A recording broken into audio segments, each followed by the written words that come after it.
আমরা বরাবরই বলে আসছিলাম যে এই সংবিধানকে, যে বিগত সংবিধান ছিল সেই সংবিধানের এগেইনস্টে যে জুলাই গণঅভ্যুত্থান যে সংগঠিত হয়েছে, সেই জুলাই গণঅভ্যুত্থানকে প্রাতিষ্ঠানিক রূপ এবং আনুষ্ঠানিকভাবে স্বীকৃতি দেওয়ার জন্য অবশ্যই গণভোট দরকার। আমরা সর্বপ্রথম গণ অধিকার পরিষদের পক্ষ থেকে আমরা দাবি করেছিলাম যে গণভোটে জনগণকে সম্পৃক্ত করতে হবে।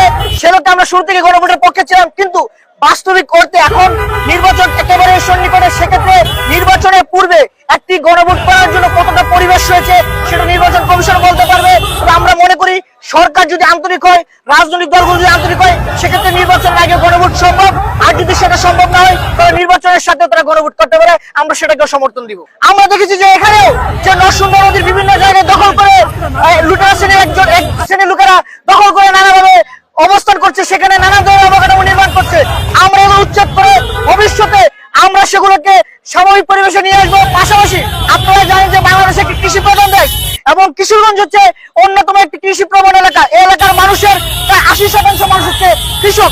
আমরা যদি সংসদে যাই, এই কিশোরগঞ্জের মানুষ যদি আমাদেরকে সংসদে পাঠায়, আমাদের মূল টার্গেট থাকবে কৃষকদেরকে কিভাবে উন্নয়ন করা যায় এবং কৃষকদেরকে কিভাবে তাদের ভাগ্য পরিবর্তনের কাজ করা যায়। আমাদের মূল টার্গেট থাকবে কৃষকদের মধ্যে বিনা সুদে ঋণ বিতরণ করা এবং আমরা যেন কৃষি উপকরণ বিনামূল্যে বিতরণ করতে পারি, সেভাবে কাজ করব।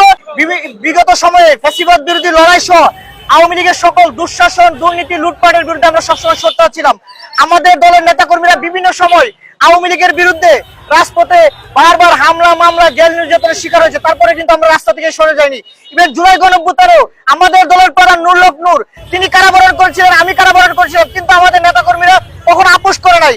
আমরা গণ অধিকার পরিষদের পক্ষ থেকে শুরু থেকে বলছিলাম বাংলাদেশের যে গতানুগতিক রাজনীতি, সেই রাজনীতির বাহিরে এই স্বাধীনতার 54 বছরে বাংলাদেশে একটি ইতিবাচক রাজনীতি তৈরি করতে চাই, যে রাজনীতিতে জনগণ হবে ক্ষমতার মূল উৎস, যেখানে চাঁদাবাজি, লুটপাট, দখলদারিত্ব থাকবে না।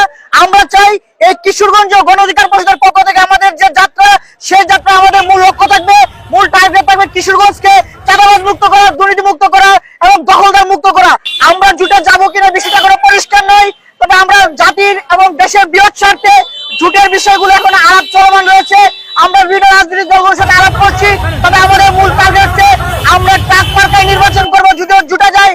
পাশাপাশি আমাদের এখনো চিন্তা আছে আমরা 3 আসনে নির্বাচন করবো এবং সারা দেশে আমাদের নেতাকর্মীরা সেভাবে কাজ করবো। আমরা অবশ্যই মনে করি বাংলাদেশে এই 15 বছর ভোট দিতে পারে নাই মানুষ ভোট দেওয়ার জন্য মুখিয়ে আছে। সুতরাং আমরা চাই না কোনো বিষয়কে ইস্যু করে পরাজিত শক্তিরা সেই ইস্যুকে কাজে লাগিয়ে সামনে নির্বাচনকে বানচাল করুক। আমরা চাই সুষ্ঠু নির্বাচন হোক। জুলাই সনদ এবং গণভোটকে কেন্দ্র করে যে ধরনের মতানৈক্য তৈরি হয়েছে বা সৃষ্টি হচ্ছে, আমরা চাই রাজনৈতিক দলগুলো যেন আলাপ আলোচনার ভিত্তিতে সেগুলো সমাধান করে। গণ অধিকার পরিষদ সবসময় আলাপ আলোচনার ভিত্তিতে সমাধানের পক্ষকে সবসময় সমর্থন করে।